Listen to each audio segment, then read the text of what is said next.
Baik. Assalamualaikum warahmatullahi wabarakatuh. Waalaikumsalam warahmatullahi wabarakatuh, Mbak. Eh, baik, kakaknya boleh perkenalan terlebih dahulu. Maksud menghubungi saya untuk konseling. Jadi, saya Maula. Maksud saya di sini ingin membuat janji dengan Mbak, karena Ya. saya dapat rujukan dari sang dokter untuk konsultasi ke ahli gizi, dikarenakan hasil pemeriksaan lab saya menunjukkan bahwa saya mengalami anemia. Baik. Berarti Mbak kemarin habis periksa dari dokter ya, terus rekam medis Mbak menunjukkan bahwa Mbak mengalami anemia. Baik, sebelumnya saya perkenalkan diri terlebih dahulu ya, Kak. Baik, perkenalkan nama saya Eka Nurjana, biasa dipanggil Eka. Saya ahli gizi di Rumah Sakit Abdi Waluyo. Nah, baik, kalau gitu sekarang baik Mbak, sebelum kita masuk sesi konseling, sebelumnya saya ingin menanyakan beberapa data diri Mbak, seperti umur, lalu berat badan dan tinggi badan. Oke.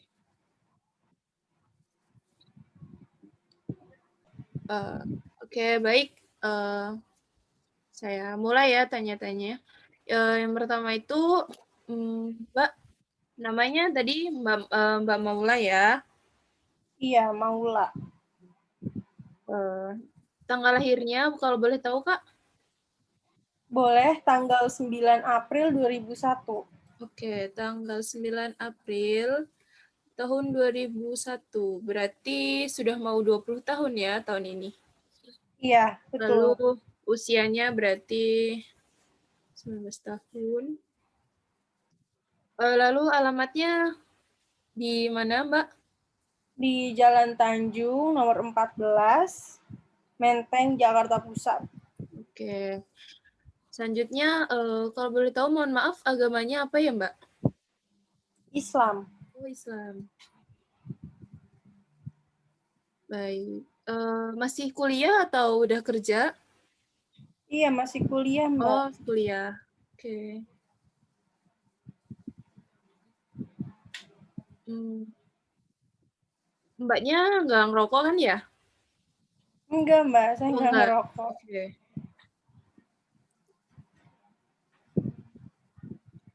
Untuk berat badannya, Mbak? Berat badannya 55, 55, iya 55 kilo, 55 kilogram. Terus untuk tinggi badannya? Tinggi badannya 154. 154. Oke. Diagnosis medisnya anemia ya. Iya. Baik, Mbak. Setelah saya menanyakan biodata diri Mbak, selanjutnya untuk keluhannya sendiri, ada atau tidak Mbak yang dialami? Seperti pusing atau mual dan Ada, muntah? Mbak. Iya, keluhannya Ada. apa aja? Jadi saya pusing, kadang juga badan terasa lemes. Terus juga Iya. kalau bangun dari tempat tidur tuh kayak kunang-kunang gitu. Oh ya, saya paham.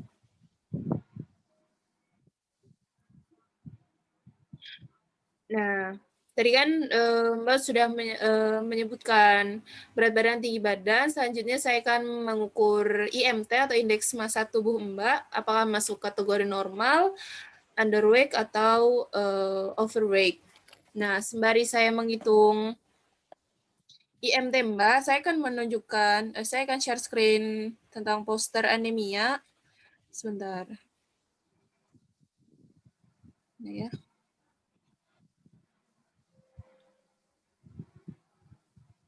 Kelihatan atau tidak Mbak? Iya udah kelihatan. Saya ini ya slideshow. Jadi Mbak bisa baca-baca terlebih dahulu sembari saya menghitung IMT Mbak.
Nah, saya sudah selesai menghitung IMT atau indeks massa tubuh dari kakak.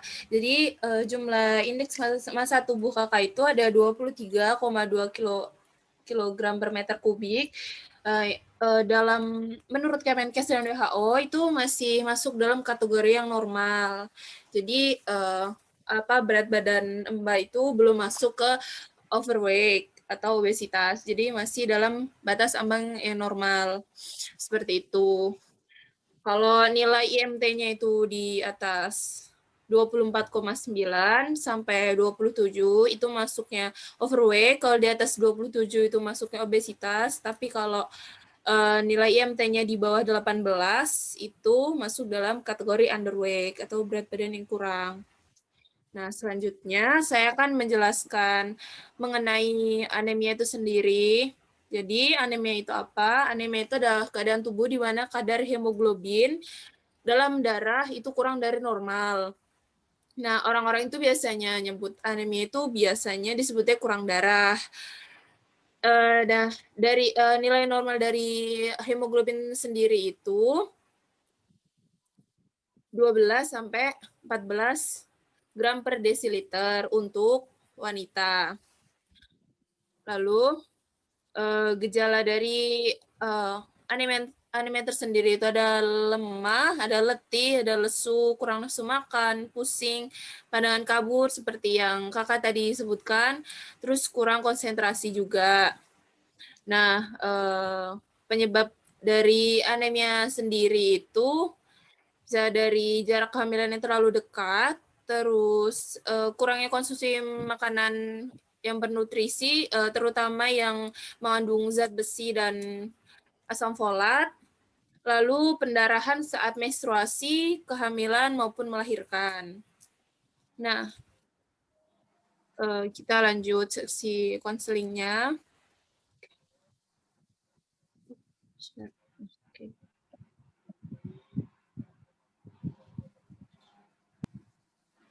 Nah, oh iya, sebelumnya saya ingin menaikkan kadar HB Mbak yang kemarin hasil pemeriksaan dari dokter berapa ya? Seingat saya 9,5-an deh, Mbak. Oh ya, 9,5 gram per DL ya. Iya. Ini masih dalam kategori anemia yang ringan, jadi masih gampang untuk diatasi. Nah, selanjutnya, sebelum saya memberikan diet atau pola makan yang baik untuk Mbak, saya akan menaikkan riwayat atau kebiasaan makan Mbak di rumah itu seperti apa. Apakah Mbak bersedia? Bersedia. Jadi pertama-tama itu Mbak sendiri itu dalam sehari itu kalau makan berapa kali ya Mbak? Kayak biasa, Mbak, 3 kali dalam sehari. Oh 3 kali ya, normal ya. Iya. Nah, kan Mbak nih makannya 3 kali sehari biasanya. Terus kalau untuk makan nasi sendiri nih Mbak, dalam 3 kali makan itu apakah 3 kali makan nasi semua atau bagaimana? Kalau itu sih kayak 1 centong tiap makan, jarang banget kalau 2 centong. Jadi 1 centong nasi tiap Hmm, makan. 1 centong per makan berarti setiap 1 centong per makan. Tapi Iya, dalam nggak nyampe sehari, 2, iya, tapi dalam jarang. sehari. Oh ya, tapi dalam sehari itu berapa kali? Kan Mbaknya makan kan 3 kali dalam sehari. Nah, untuk makan nasinya sendiri kan banyaknya tadi 1 centong setiap makan. Nah, itu berapa kali makan nasi dalam sehari? 3. Oh, 3. Oh ya, 3 ya. Oke, kemudian kan tadi makan nasinya sebanyak 1 centong, terus 3 kali dalam sehari. Nah, untuk sayurnya sendiri nih, dalam sehari itu Mbak biasanya konsumsi sayurnya berapa kali? Paling kalau untuk sayur itu sekali dalam sehari. Oh, jadi dalam 3 kali makan tuh mungkin hanya sekali ya makan sayurnya? Ya, iya.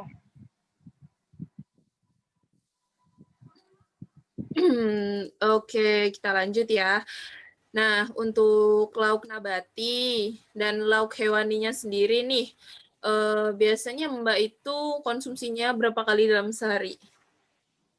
Paling banyak 3, kadang juga 2, jadi 2 sampai 3 kali sehari. Biasanya Oh, juga paling tempe atau enggak tahu gitu. Nah, kalau buat hewaninya paling cuma sekali itu dalam sehari kayak telur atau enggak ayam. Soalnya ikan sama daging-dagingan gitu malas aja Mbak makannya. Jadi jarang makan lauk kalau masaknya itu. oh iya ya. Baik, jadi untuk lauknya sendiri yang biasa dikonsumsi itu seperti tahu, tempe, telur maupun ayam ya. Iya. Baik, lanjut ya, Mbak. Nah, kalau untuk buah-buahannya nih, Mbak, sukanya, terus biasanya juga tuh makannya buah apa? Terus berapa kali dalam sehari? Kalau buah itu saya paling banyak 2 kali dalam sehari. Hmm, Terus juga seringnya tuh kayak makan buah pisang, pepaya atau enggak apel. baik. Cuma 3 jenis buah itu ya seringnya ya? Iya. Oke, baik. Baik, selanjutnya itu kalau untuk minuman, eee, saat makan nih, biasanya, Kakak itu konsumsinya air putih atau minuman yang lain ya, saat makan gitu? Kalau minum, saya tuh seringnya teh anget atau enggak es teh, soalnya kayak seger Mbak, terus enak. Terus juga saya juga suka minum kopi, es kopi yang beli-beli di ojek online gitu. Mmm. Berarti jarang ya Mbak minum air putih? Jarang. Oke, baik. Berarti seringnya konsumsi teh maupun kopi ya? Iya.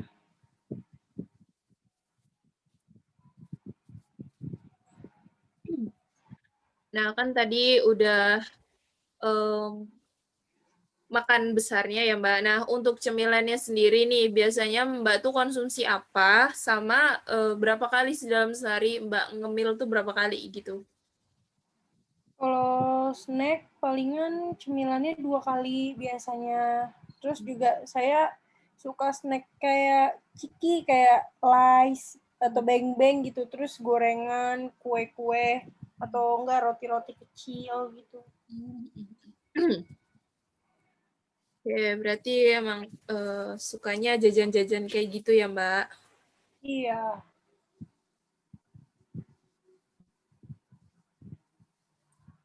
Oke, kita lanjut ya. Nah, untuk menstruasi atau haid sendiri, biasanya Mbak tuh berapa kali dalam sebulan dan, jumlah harinya itu berapa hari? Kalau untuk haid sih 1 bulan sekali.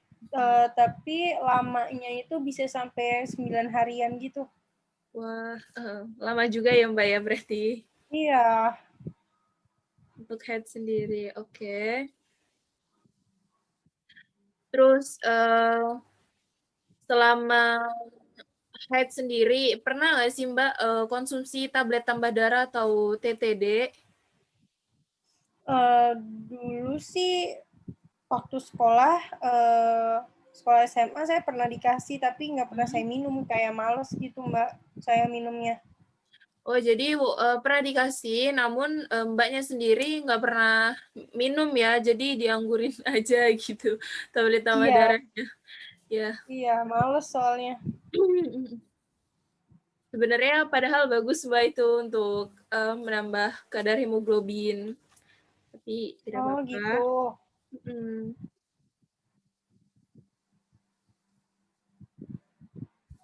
Nah, kalau untuk aktivitas fisik sendiri atau olahraga nih, Mbaknya kalau olahraga dalam seminggu itu bisa berapa kali ya? Saya mah paling sekali doang sih, itu juga hari Minggu doang. Palingan jogging atau sepedaan 30 menitan gitu. Oh ya, jadi CFD-an gitu ya Mbak ya? Iya. Baik.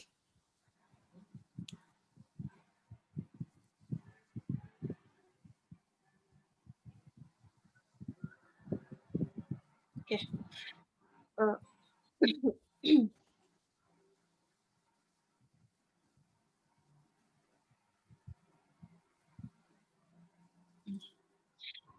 Nah, tadi kan kita udah bahas kebiasaan makan Mbak, aktivitas Mbak, itu yang biasa dilakuin atau yang seringnya dilakuin itu seperti apa.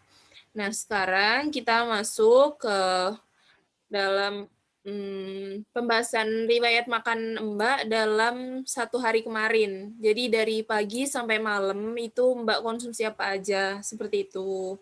Apakah Mbak bersedia? Iya, bersedia, Mbak. Oke. Oke, saya mulainya dari sarapan pagi ya Mbak ya. Boleh Ya. sebutin Mbak, sarapan pagi kemarin Mbak konsumsi apa aja dari makanan sampai minumannya? Kalau buat sarapan kemarin, saya itu makan nasi 1 centong. Hmm. Terus lauknya itu pakai orek tempe, sama minumnya itu teh manis, terus makan buah satu pisang. Oke, baik. Selain itu, nggak ada lagi? Enggak. Oke. Nah, untuk snacknya sendiri, ini snack paginya, itu Mbak kemarin konsumsi apa? Buat nyemil ya. Iya, Kalau cemilan, ya benar. buat nyemil itu kemarin saya makan roti tawar 1 lembar, itu isinya meses. Oke. Roti tawar, 1 lembar.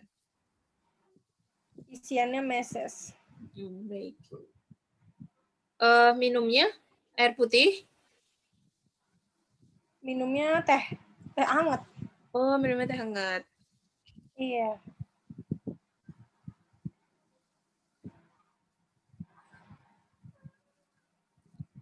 Oke, baik. Lanjut ya untuk sekarang makan siang. Nah, untuk makan siangnya sendiri nih, Mbak kemarin itu konsumsi apa aja? Kalau buat makan siang masih sama, makan nasinya 1 centong kayak biasa, terus pakai sayur sop, tempe gorengnya 2, seingat saya, terus makan buah pepaya itu 1 potong, minumnya air putih. Oke, baik.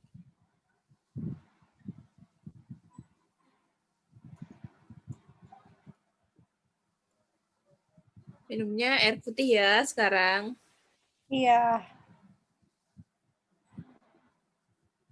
Nah, eh, setelah makan siang itu kan ada snack sore. Nah, untuk cemilan sorenya nih, Mbak kemarin itu makannya apa aja? Terus minumnya juga apa aja? Kan kalau kemarin itu saya makan bolu 2 potong sama minum teh kotak. Soalnya mama saya kemarin habis bikin kue bolu. Wah, ibunya ibunya sering bikin kue-kue gitu ya? Iya, tuh.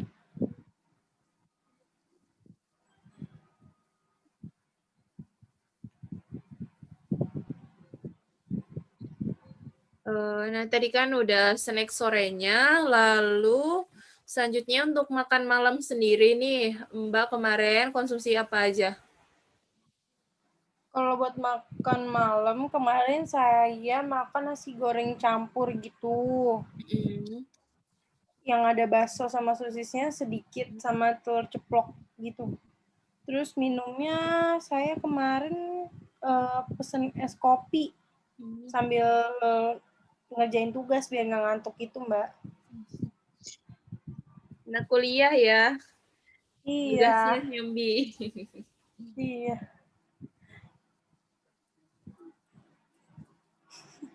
Ingat? Ya, Seingat saya sih nggak ada ya Mbak, cuma konsumsi yang tadi saya sebutin itu doang. Berarti hanya mengkonsumsi makanan dan minuman yang telah Mbak sebutkan tadi ya. Iya.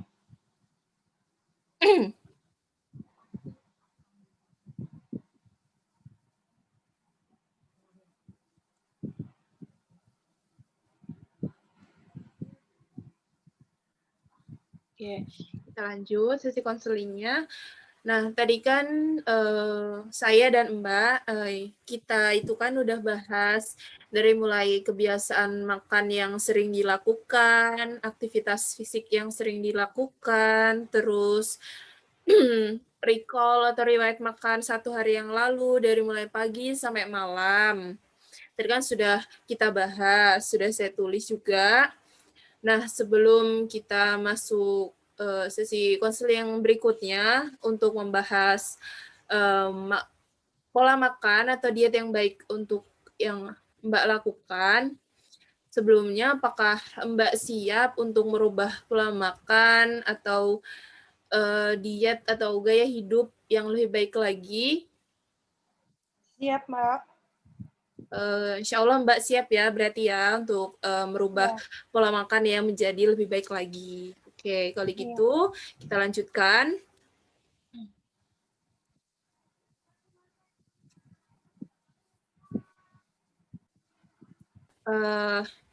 Tadi kan saya udah menanyakan apakah Mbak siap atau tidak merubah pola makan Mbak untuk jadi lebih baik lagi, dan alhamdulillahnya Mbak yang bersedia ya. Nah, baik, saya lanjutkan.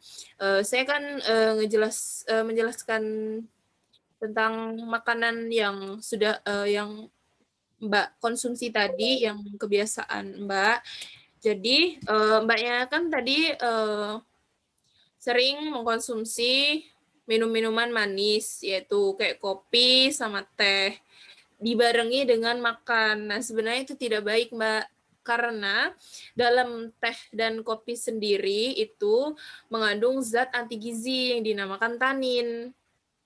Nah, tanin sendiri itu berinteraksi sama zat gizi yang diserap oleh tubuh. Jadi, si tanin ini akan menghambat zat gizi seperti Fe atau zat besi yang akan diserap oleh tubuh. Jadi walaupun Mbak makan makanan sumber zat besi yang dengan porsi yang banyak, kalau dibarengin dengan minum kopi atau minum teh itu seperti tidak ada manfaatnya gitu Mbak konsumsi sumber zat besi tersebut, karena penyerapannya juga terganggu atau justru malah kebuang gitu aja zat besinya, karena tidak terserap oleh tubuh kita sendiri, karena dihalangin oleh si zat anti gizi yang ada dalam teh dan kopi yang dinamakan tanin, seperti itu.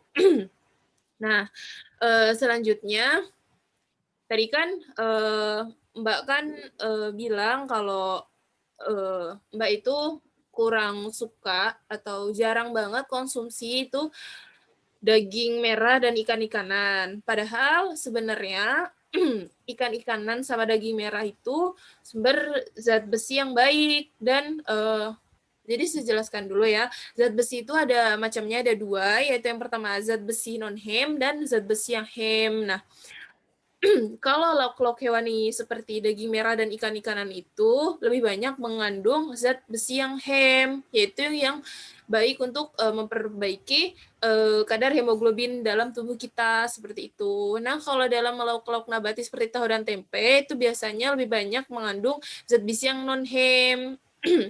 Jadi kalau kita kurang mengkonsumsi lauk-lauk hewani itu zat besi hem yang ada dalam tubuh kita itu kurang. Jadi makanya kita juga bakal bisa mengalami anemia seperti itu. Nah, yang ketiga, tadi kan Mbak itu konsumsi sayur tuh sekali ya dalam sehari, dan itu mungkin paling hanya mengkonsumsi wortel dan buncis. Nah, saya jelaskan lagi ya. Jadi sebenarnya konsumsi sayur dan buah kita itu harus beragam. Jadi tidak sebenarnya baiknya itu tidak hanya 1 atau 2 macam saja, harus berbagai macam buah dan sayur. Dan untuk meningkatkan, kadar hemoglobin kita, sumber makanan atau sayuran yang mengandung zat besi tinggi itu ada dalam bayam, lalu ada brokoli, lalu ada, daun-daunan, lalu ada di kembang kol juga, seperti itu. Nah, yang selanjutnya itu selain kita, mengkonsumsi, makan makanan yang mengandung zat besi atau Fe, itu kita juga dianjurkan untuk, mengkonsumsi sumber makanan yang mengandung vitamin C. Mengapa vitamin C? Karena vitamin C sendiri itu dapat meningkatkan penyerapan dari, Fe sendiri dalam tubuh. Jadi kalau kita, konsumsi Fe berbarengan dengan vitamin C gitu, penyerapan, zat besi kita itu lebih maksimal dibanding kita hanya mengkonsumsi, kita hanya mengkonsumsi, sumber makanan yang mengandung zat besi. Jadi, sangat dianjurkan banget tuh untuk, Mbak Mbak Maula, eee, konsumsi makanan yang mengandung vitamin C gitu. Nah, contoh dari makanan yang mengandung vitamin C itu ada jeruk, lalu ada tomat, ada stroberi. Stroberi itu, salah satu buah yang, kandungan vitamin C-nya paling tinggi. Lalu untuk sayuran itu ada daun-daunan seperti daun bayam, lalu ada kangkung, ada daun pepaya, seperti itu. Itu tinggi banget vitamin C-nya, Mbak, kayak gitu. Nah, yang selanjutnya, sebenarnya kita sebagai wanita kan tiap hari itu mengeluarkan darah, yaitu darah menstruasi. Nah, berbarengan dengan darah menstruasi itu, sebenarnya kadar hemoglobin kita juga, jadi turun karena sel darah merah kita kan juga ikutan keluar. Nah, eee, mengapa dulu saat SMA Mbak dikasih tablet tambah darah itu, karena untuk mengembalikan, kadar hemoglobin kita yang ikutan keluar melalui darah menstruasi. Jadi untuk, menaikkan kadar hemoglobin kita untuk jadi yang normal gitu. Nah, jadi sebenarnya konsumsi tablet tambah darah itu dianjurkan oleh Kementerian Kesehatan Republik Indonesia, itu saat haid, itu biasanya konsumsinya satu kali dalam sehari selama 10 hari, seperti itu.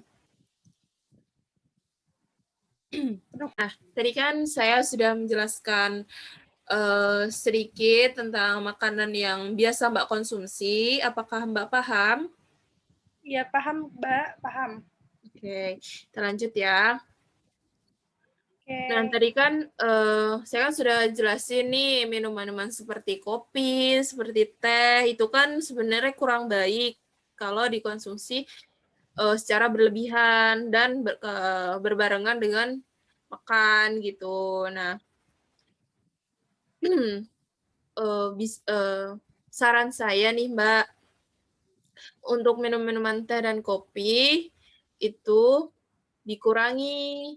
Jadi yang tadinya, sehari itu Mbak bisa konsumsi dari 3 atau 4 kali, nah saran saya itu sekarang teh atau kopinya itu dikurangi menjadi sekali saja dalam sehari. Nah, untuk minumannya itu lebih baik diganti dengan air putih, seperti itu. Apakah Mbaknya bersedia? Berat ya, Iya. tapi ya udah nggak apa-apa. Nanti saya coba. Oke. Iya, Mbak, saya paham kok, apalagi untuk orang-orang yang sudah memang, apa ya, menyukai kopi gitu, menyukai banget, itu memang sulit dan susah untuk menguranginya. Tapi insya Iya, Allah Mbak Maula pasti bisa. baiklah. Nah nah, tadi kan untuk kopi dan teh, lalu untuk lauk hewaninya, menurut saya itu, lebih baik diperbanyak lagi, Mbak, jenisnya. Seperti yang tadi saya sebutkan, kalau daging merah dan ikan-ikanan itu tinggi akan zat besinya. Nah, saran dari saya, Mbak Maula itu coba konsumsi ikan-ikanan atau daging-dagingan merah itu minimal 1 kali dalam 1 minggu, seperti itu. Ya udah nanti saya coba makan ikan deh sama daging. Oke, baik. Nah, kalau untuk sayur dan buahnya itu juga menurut saya dan saran dari saya itu lebih baik diperbanyak ya Mbak macamnya untuk mendapatkan zat besi lebih banyak lagi seperti itu. Yang apalagi selain zat besi, kita juga harus berbanyak konsumsi vitamin C untuk membantu penyerapan zat besi itu sendiri. Untuk contoh makanannya sendiri, untuk sayur dan buah yang mengandung zat besi itu bisa dari bayam, lalu bisa dari brokoli maupun kembang kol dan masih banyak lagi. Nah, untuk buah dan sayur yang mengandung vitamin C itu untuk buah sendiri yang paling banyak itu vitamin C-nya terkandung dalam stroberi. Lalu ada buah jeruk juga. Lalu untuk sayuran ada tomat, ada daun pepaya, ada kangkung, ada bayam, itu juga tinggi vitamin C-nya. Jadi saran saya untuk sayur dan buah macamnya itu lebih baik diperbanyak lagi, Mbak. Seperti itu. Iya, nanti saya coba konsumsi sama sayur sama buah yang lebih beragam lagi deh, Mbak. Oke, baik. Selanjutnya saran dari saya itu kakak juga Mbak juga lebih baik mengurangi konsumsi gula dan makan makanan yang manis serta goreng-gorengan juga itu bisa dikurangin agar pola makan Mbak itu juga jadi lebih sehat lagi. Nah, saran saya untuk cemilan atau snacknya sendiri bisa diganti dengan shake dari oatmeal dan buah, ataupun bisa diganti dari bubur kacang hijau karena kacang hijau juga banyak kandungan zat besinya, jadi baik untuk meningkatkan kadar hemoglobin. Lalu bisa juga dari roti gandum panggang dan lain-lain. Jadi oatmeal juga itu tadi kandungan zat besinya itu juga tinggi Mbak, jadi bagus untuk meningkatkan kadar hemoglobin. Jadi tadi saya saranin untuk mengganti cemilannya seperti yang saya sebutkan tadi karena untuk meningkatkan kadar hemoglobin Mbak supaya jadi normal seperti itu. Baik, Mbak. Nanti saya coba konsumsi deh. Ya, baik. Lalu yang selanjutnya, nah karena sekarang Mbak Maula sedang mengalami anemia, saran saya lagi saat haid itu lebih baik Mbak Maula itu mengkonsumsi tablet tambah darah sehari sekali untuk mengganti hemoglobin yang hilang pada saat darah haid Mbak Maula keluar seperti itu. Jadi saran Baik, saya Mbak. itu jadi saran saya itu konsumsi tablet tambah darah itu sekali dalam sehari itu selama 10 hari. Seperti itu. Oke, baik, Mbak. Nanti saya laksanain deh. Oke. Jadi Mbak, tadi kan saya sudah menjelaskan pola makan yang baik, pola makan yang baik untuk Mbak, diet yang baik untuk Mbak, untuk mengatasi si anemia itu sendiri. Nah, apakah Mbak Maula siap dan mau merubah pola makan Mbak jadi lebih baik lagi untuk mengatasi anemia? Gimana ya, Mbak? Sebenarnya saya masih takut. Soalnya saya juga masih susah, masih ragu gitu buat mengubah cara pola makan saya, cara saya gimana mengonsumsi minuman-minuman yang benar. Saya masih berat. untuk meninggalkan semua kebiasaan itu gitu loh. Oke. Iya, Mbak. Jadi baik, saya paham kalau untuk merubah kebiasaan, apalagi yang memang sudah lama kita jalani, itu memang sulit dan berat. Saya paham. Tetapi saran dari saya lebih baik Mbak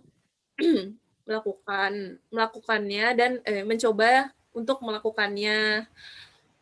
Kenapa harus dicoba? Karena untuk apa, untuk kebaikan Mbak Maula juga, karena kan Mbak Maula kan sebagai seorang perempuan juga kan, apalagi sudah masuk ke usia dewasa dan pastinya juga tidak lama lagi juga pasti akan menikah. Nah, saat kita hamil itu sebaiknya tubuh kita tuh sudah siap, jadi tidak ada masalah-masalah gizi, tidak ada masalah-masalah kesehatan yang ada dalam tubuh kita, apalagi anemia. Anemia bagi ibu hamil itu masalah yang sangat serius banget gitu. Jadi menurut saya lebih baik anemianya itu diselesaikan dari sekarang seperti itu. Nah, saran dari saya itu lebih baik Mbak mencoba untuk melakukan saran-saran yang saya berikan tadi gitu. Karena itu juga akan apa ya, bermanfaat juga gitu untuk Mbaknya seperti itu.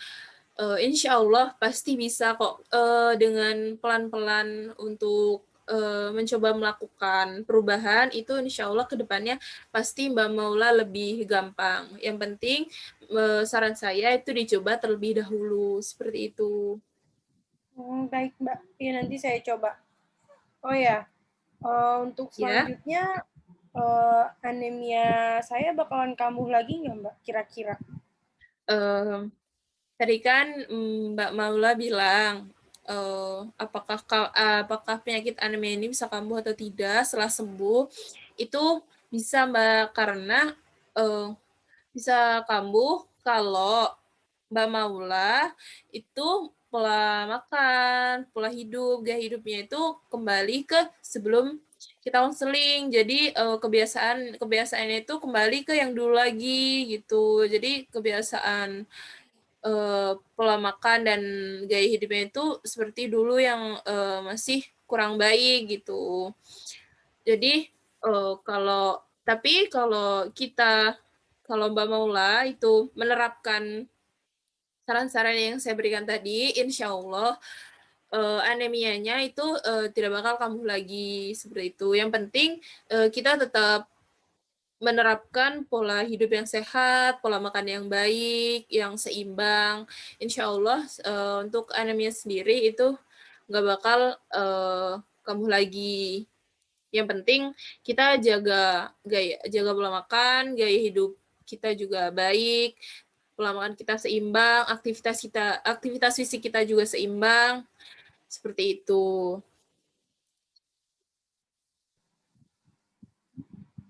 Terima kasih Kak. Baik, terakhir saya apakah ada pertanyaan dari Mbak Maula? Udah cukup sih Mbak, saya juga udah cukup paham saran-saran dari Mbak juga saya paham, saya bisa mengerti, bisa saya terapkan juga di rumah. Tuh. Baik, berarti saran yang saya berikan Mbak Maula sudah paham dan juga akan mencoba untuk menerapkannya di rumah ya Mbak. Jadi Iya. berarti Mbak Maula sudah siap untuk mencoba melakukan perubahan gaya hidup untuk jadi yang lebih baik lagi. Seperti itu ya Mbak. Iya Mbak. Oke. Kalau gitu, mari kita akhiri sesi konseling hari ini. Sebelum kita akhiri, hari ini kan tanggal 6 10 Februari ya, Februari. Mbak. 6 Februari ya, Mbak. 6 Februari tahun 2021. Nah, Untuk konseling yang selanjutnya itu saya jadwalkan 2 minggu lagi di tanggal 20 berarti ya, tanggal 20 Februari. Apakah Mbak ada acara di tanggal 20 Februari? Nggak ada, Mbak. Oh, nggak ada ya, berarti.